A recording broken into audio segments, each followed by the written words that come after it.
Assalamualaikum warahmatullahi wabarakatuh.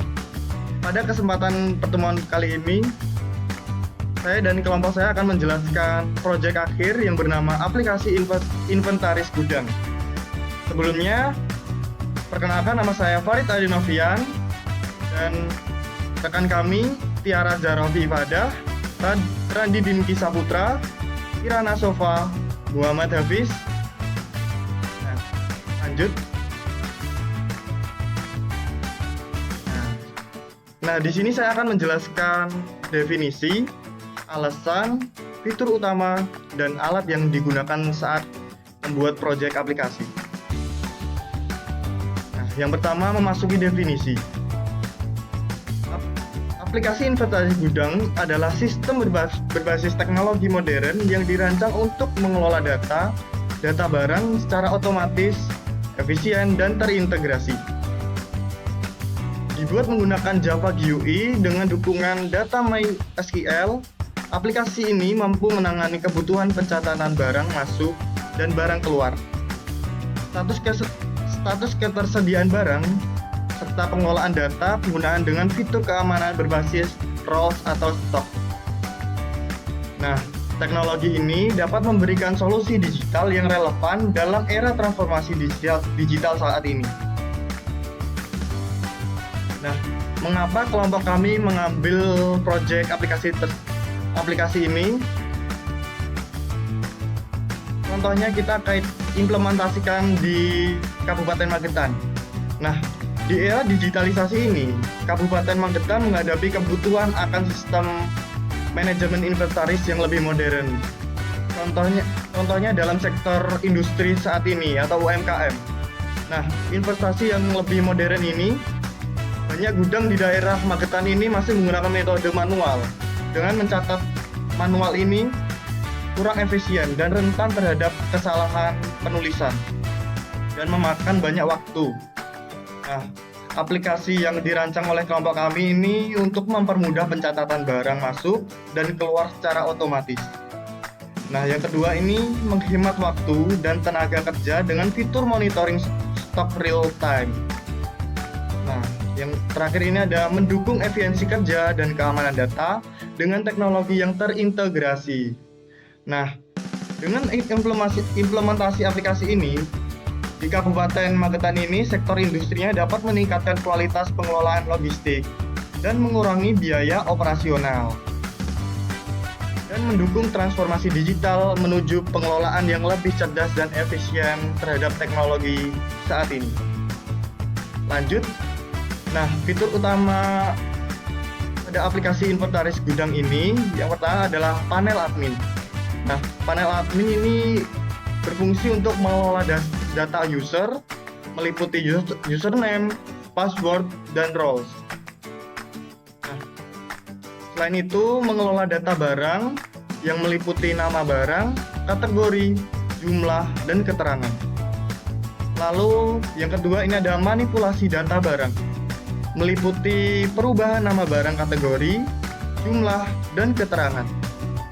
Nah, pada manipulasi data barang ini, status barang otomatis yang apabila kosong jika berjumlah barangnya 0. Kalau jika yang tersedia, jika jumlahnya lebih dari 1 stok. Lalu yang terakhir ini, fitur terakhir yaitu pengelolaan tanggal otomatis. Nah, tanggal masuk barang otomatis, tanggal updatean ini bisa disetting otomatis tercatat. Jadi bisa meningkatkan efisien untuk dalam mencatat barang. Oke.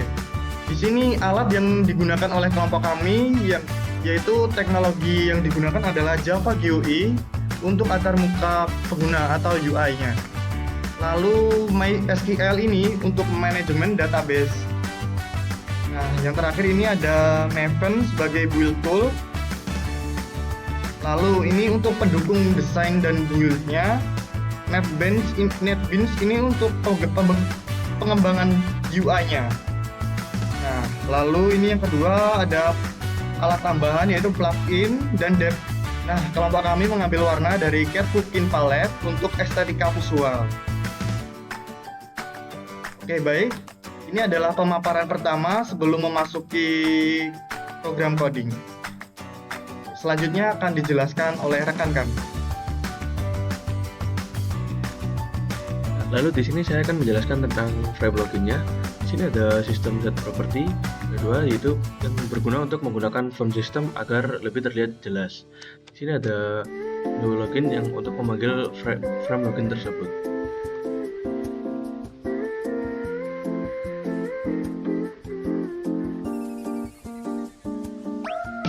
Ini adalah tampilan dari frame login tersebut. Kita masukkan username-nya di sini, lalu passwordnya.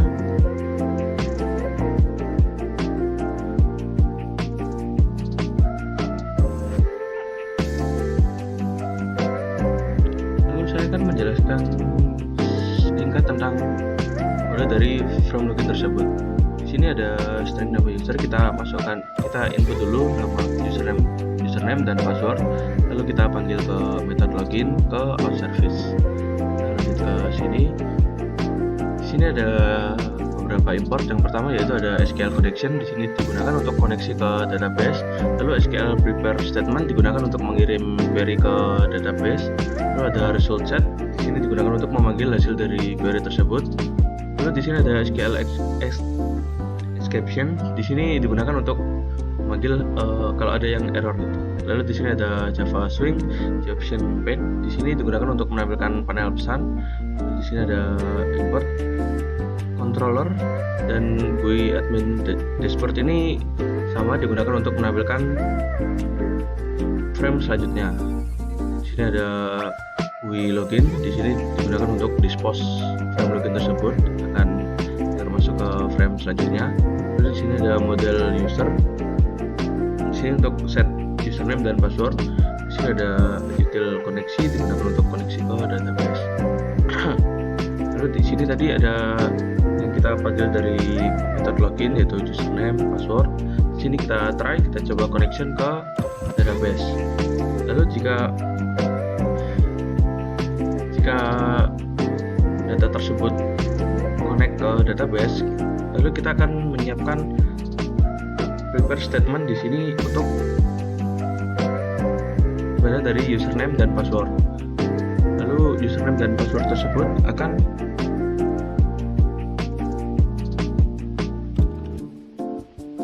kita akan melakukan pengecekan query jika user mempunyai role admin. Di sini if rs.next di sini berfungsi untuk melakukan pengecekan secara terus-menerus ke database tersebut. Lalu jika ada yang sama dengan username atau password di data tersebut, maka akan lanjut ke user set current user atau pemilihan role. Di sini ada yang pertama yaitu jika admin, maka set role user tersebut akan jadi admin. Lalu akan muncul frame admin dashboard. Lalu jika tidak, maka set role tersebut akan user. Lalu muncul frame barang controller. Lalu jika kita pada yang pertama query tadi, jika kita tidak menemukan, tidak terconnect atau error, maka akan muncul ke bagian catch yaitu SQL exception, muncul melihatkan pesan yaitu null error get message.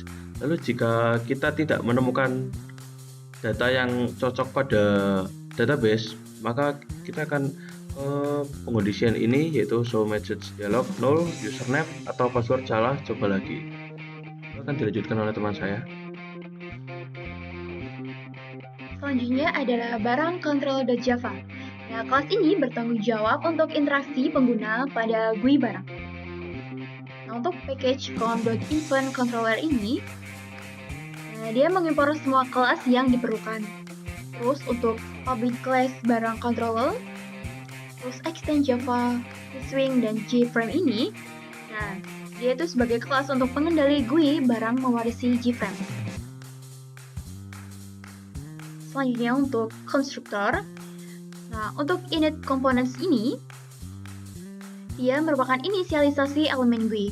Selanjutnya untuk menentukan visibilitas tombol back button berdasarkan peran pengguna.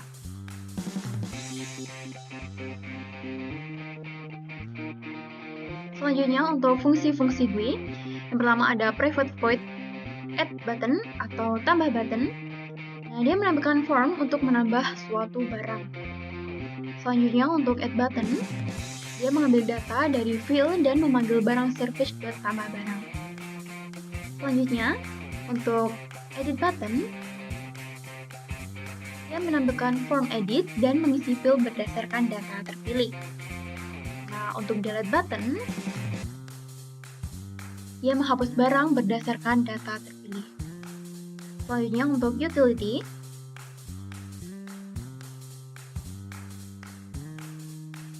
untuk private boolean role user, ini berarti mengecek apakah pengguna merupakan admin atau bukan. Nah, untuk yang terakhir, form window opened untuk mengatur properti tabel dan memuat data barang saat jendela terbuka.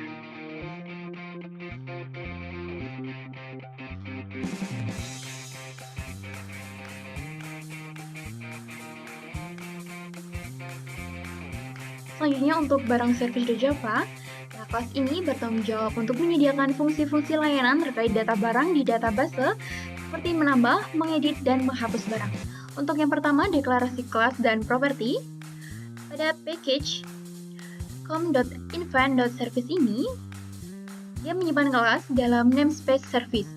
Terus untuk import ini, dia mengimpor kelas yang diperlukan untuk koneksi database, exception handling, GUI, dan utilitas. Selanjutnya, untuk public class barang service, nah, kelas ini untuk operasi layanan terkait barang. Untuk jumlah barangnya, itu merupakan variabel untuk menyimpan jumlah barang.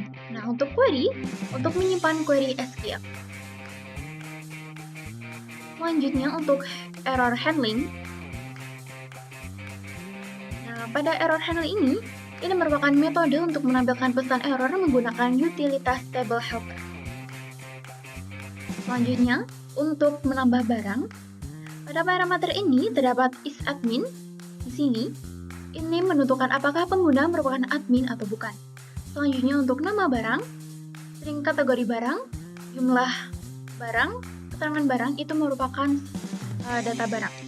Untuk frame ini dia merupakan referensi GUI untuk manipulasi. Selanjutnya, if is empty ini merupakan untuk pengecekan apakah field kosong. Nah, jika iya, proses akan dihentikan. Nah, untuk jumlah barang ini mengonversi jumlah barang dari string ke integer. Selanjutnya, untuk query ini merupakan query SQL untuk menambah barang. Selanjutnya, untuk try prepare statement ini untuk menggunakan prepare statement untuk mencegah SQL injection dan menampilkan pesan sukses setelah eksekusi. Untuk edit barang, pada metode ini hampir sama dengan tambah barang, namun menggunakan query update. Nah, untuk query update-nya, query update ini untuk memperbarui data barang berdasarkan ID. Terus, untuk menghapus barang, query delete digunakan untuk menghapus barang berdasarkan ID juga. Nah, untuk utility method, ini untuk membuat ulang tabel barang. Selanjutnya, untuk private static boolean, ini untuk mengecek apakah ada field yang kosong. Selanjutnya, ini untuk mengecek atau mengonversi string ke integer dan menangani error jika formatnya salah. Oke, untuk desainnya seperti ini. Nah, untuk tambah ini, itu untuk menambah barang. Kalau untuk edit ini untuk mengupdate data barang. Dan untuk hapus, ini juga untuk menghapus data barang. Nah, untuk kembali ini untuk kembali ke halaman login. Nah, ini terjadi jika kamu merupakan admin. Tapi jika kamu pengguna, maka tidak bisa kembali ke halaman login. Untuk keluar, berarti kamu keluar dari aplikasi. Baik, selanjutnya saya akan menjelaskan admin dashboard Java. Selanjutnya ada paket com event GUI, yaitu menentukan bahwa file ini adalah bagian dari com event GUI. Ya, ada public class admin dashboard, yaitu untuk memanggil metode ini converse untuk inisialisasi komponen GUI dan mengatur posisi tengah layar. Habis itu ada private lockout button, yaitu buat lock dari desktop. Habis itu ada private void anggota panel, yaitu untuk melihat jumlah anggota. Habis itu private void barang untuk memperlihatkan barang.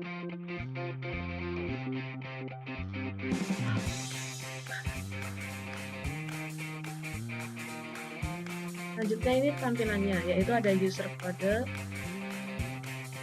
untuk menampilkan kode, yaitu habis itu ada keluar untuk keluar dari desktop. Habis itu ini anggota, itu untuk menampilkan anggota. Habis itu ini barang untuk menampilkan barang. Selanjutnya saya akan menjelaskan admin user controller Java, yaitu ada package com event controller, yaitu untuk menentukan bahwa file ini adalah bagian dari package, terus mengimport semua yang dibutuhkan. Habis itu ada public class untuk menyediakan layanan pengguna admin. Di sini ada private void untuk mengupdate user. Habis itu ada private void edit user, ini buat mengedit username, password, role, user ID. Habis itu ada delete user action, itu untuk menghapus user. Habis itu ada for window open untuk menampilkan window. Habis itu ada menambahkan user. Habis itu ada private new user button untuk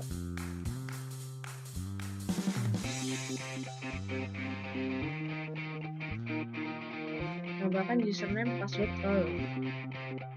Itu bisa kembali ke semula.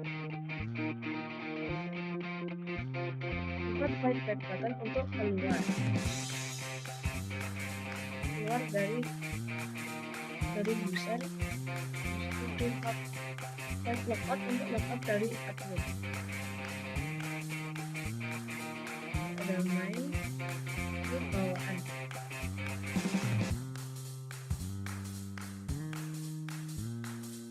Ini tampilannya, yaitu ada user code, ID user, habis itu ada tambah kembali dan keluar. Habis itu ada tambah user untuk menambahkan user, itu untuk mengupdatekan data-data pengguna, itu menghapus item-item pengguna, menghapus pengguna.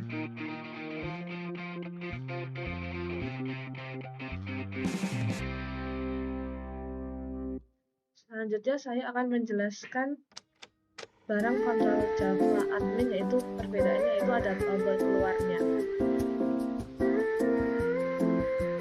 Selanjutnya akan dijelaskan teman saya.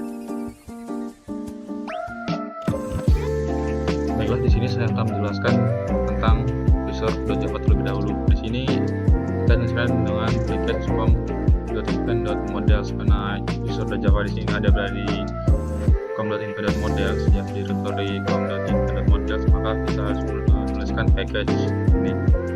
Di sini kita buat sebuah private string dua, yaitu current user dan role user, dimana di sini untuk mengambil current user dari setiap login itu untuk mengambil username-nya ini, dan di sini untuk mengambil username, ini untuk mengset username, dan di sini untuk mengambil username.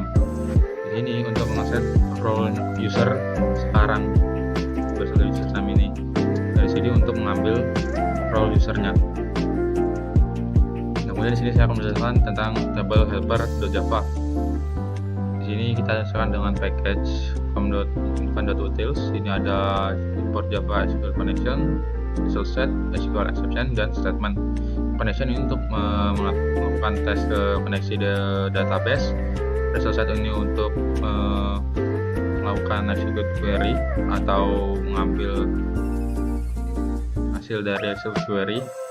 Ini untuk dilihat aja di sebuah error. Di sini mengambil error apa ya? Di sini untuk statement untuk dilakukan execute ke database.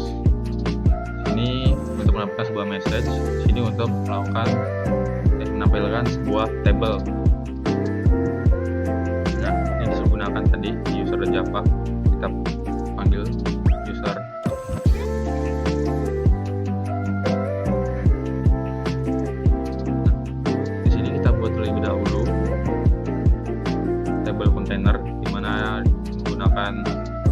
default table model,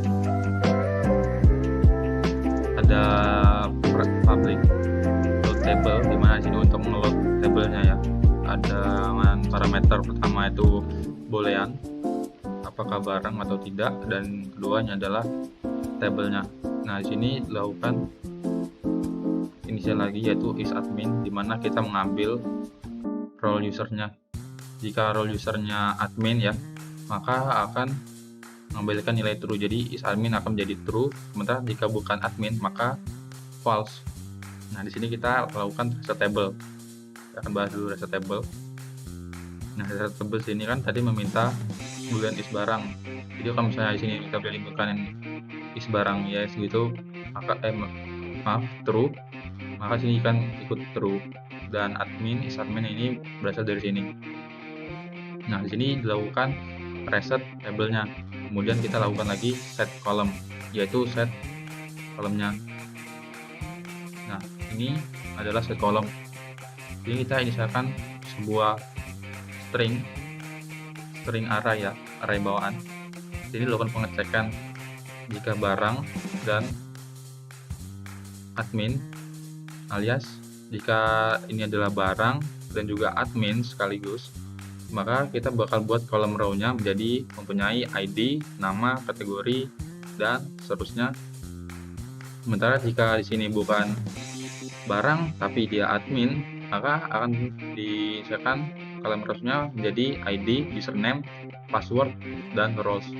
Sementara jika bukan keduanya ya, bukan barang juga bukan admin, maka kita menyesuaikan ID, nama, kategori, jumlah, status, dan keterangan.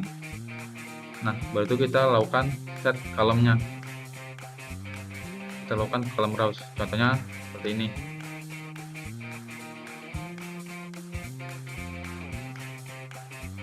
Nah, di sini ini adalah bukan barang tapi di admin.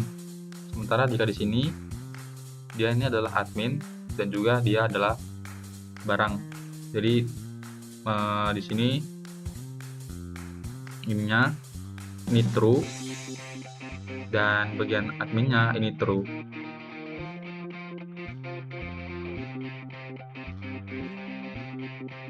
Nah, ini untuk mengisi data table. Kita kembali lagi ke atas terlebih dahulu. Nah, di sini dilakukan ngetes koneksi ke database-nya. Jadi misalnya kalau misalnya nih koneksi ke database-nya itu terdapat sebuah error, maka akan dilempar ke cache.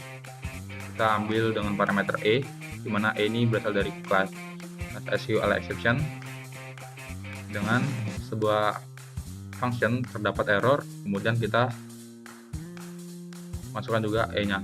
Nah, saya akan bahas dulu error message di sini. Nah, error message di sini dia meminta dua input, dua parameter ya.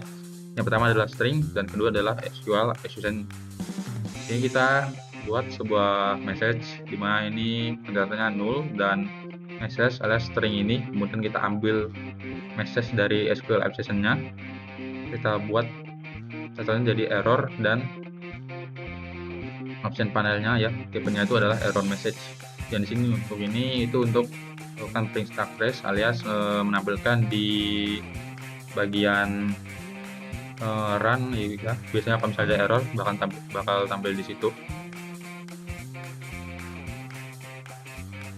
Nah, di sini jika tadi tidak terdapat error, maka kita lakukan buat statement, dimana sini kita buat koneksi, buatkan sebuah create statement, kemudian kita lakukan result set. Jadi statement execute sebuah query, kita ambil apapun dari table ya. Jadi kan table ini minta table apa, misalnya table barang atau table users gitu, maka ini akan select misalnya barang ya, select apapun dari table barang. Ini lakukan next alias result next diteruskan di looping terus. Nah, kita lakukan lagi add row. Ini untuk mengisi tabelnya, isi data table resultnya, minta parameter result, kemudian apakah barang, apakah admin ya. Ini isi data table, ini kan result set ya. Kemudian ini barang, dan admin, terus ini SQL exception. Kita inisialkan sebuah objek dengan nama ProData. Jadi di sini lakukan lagi, misalnya is barang true dan admin juga true, maka objek raw data di sini akan membalikan raw yang berisi ID, nama barang, kategori, jumlah, status, keterangan, barang masuk, dan barang update. Sementara jika bukan barang tapi dia admin, maka akan tampil ID, username, password, dan role. Sementara jika bukan keduanya, maaf, jika di sini bukan admin tapi barang gitu, akan tampil ini ID, nama barang, kategori, jumlah, status, dan keterangan. Ini kita sedangkan raw datanya. Kemudian kita lakukan statement close alias menutup statement ini, dan juga lakukan result close, menutup resultnya, menutup result set.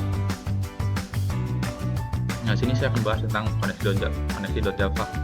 Ini kita lakukan import terlebih dahulu ya, driver manager, connection, SQL exception, absent panel, kemudian user juga.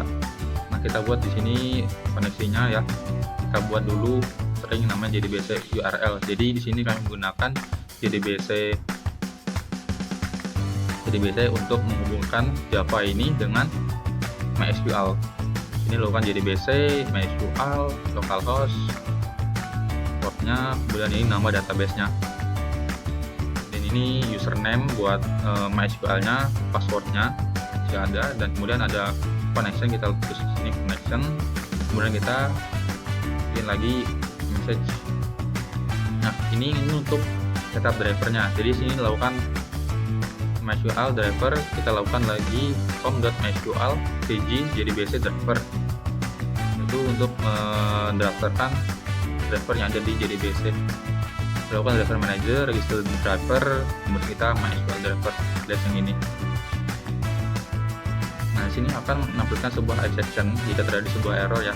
Maka tampil sebuah exception alias error di terminal gitu. Nah, jadi kan tadi kan sering get connection ya.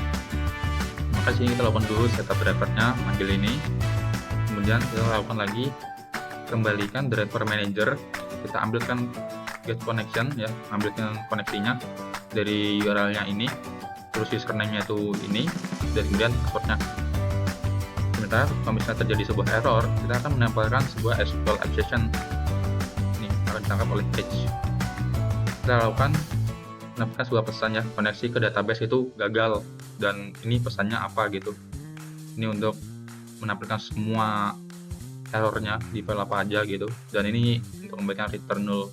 Nah, kita tidak mengambilkan apa-apa. Sini untuk menutup koneksi ya. Jadi misalnya koneksinya itu tidak sama dengan null, atau koneksinya ini tidak close ya, tidak tertutup, maka tutup koneksinya. Nah, di sini ada juga kita logout connection, public static logout connection. Jadi sini kita buat terlebih dahulu, kita set role usernya jadi null, dan kita set current usernya menjadi null. Kemudian kita lakukan try ya. Terus kita panggil ini function close connection.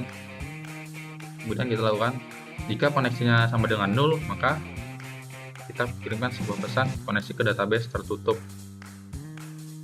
Sementara jika terjadi sebuah error ya, kita akan buat message-nya menjadi dapatkan ini SQL exception ini, kita ambilkan message-nya. Dan sini kita berikan sebuah message. Ini message-nya apa? Dan kita juga lakukan restart trace untuk menampilkan full errornya apa, dan kita returnkan message-nya lagi. Nah, saya akan membahas tentang database-nya. Jadi ini kan nama database-nya DB Gudang. Nah, jadi DB Gudang ini mempunyai dua tabel barang dan tabel users. Jadi defaultnya tabel barang ini mempunyai kolom seperti ini. Ini nama barang, ID, nama barang, kategori, jumlah, status, keterangan, barang masuk, dan barang update. Sini ID-nya, data type-nya itu integer, Nah, kita lakukan juga auto increment, jadi setiap barang yang ditambahkan pasti akan naik ID-nya 1, 2 dan seterusnya gitu. Sementara ini kita lanjut selanjutnya, nama barang kita lakukan dengan varchar, kita set ke 255, nama barangnya sampai 255 gitu pokoknya. Nah, di sini kita lakukan lagi kategorinya. Ini kategorinya varchar sama 255. Nah, di sini dilakukan jumlah. Kita lakukan jumlahnya, data type-nya itu integer. Nah, ini status di sini adalah varchar 10. Jadi di status ini akan terlihat seperti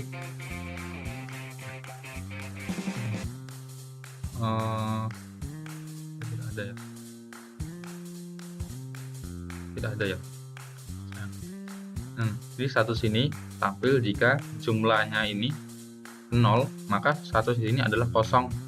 Sementara jika jumlahnya lebih dari 0, maka tampil sebuah status ini tersedia gitu.